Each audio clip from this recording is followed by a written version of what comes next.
Rũhonge rwa ũrathi wa rĩera gũkũ bũrũri-inĩ nĩ rũheanĩte ndũmĩrĩri ĩgiĩ ũgarũrũku wa rĩera icigo itiganĩte gũkũ bũrũri-inĩ, ikiuga mũgarũ na mwaka mũthiru mwaka ũyũ mbura nĩ kũnyihanyiha mweri-inĩ wa ikũmi na ũmwe oro hamwe na Dithemba. We are going for a depressed rainfall, especially on the eastern sector of the country,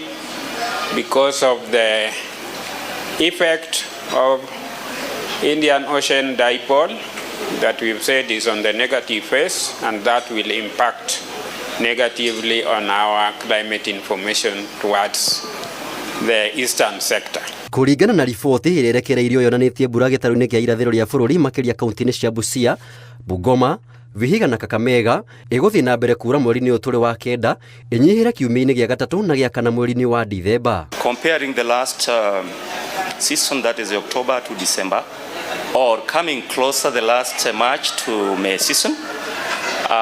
it was slightly better, although from what we saw is that the performance of the rainfall wasn't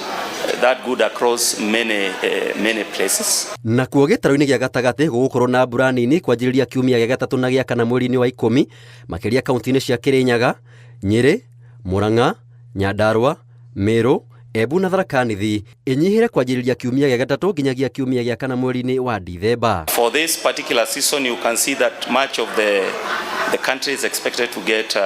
depressed rains, or what we call near normal to below normal, apart from just a small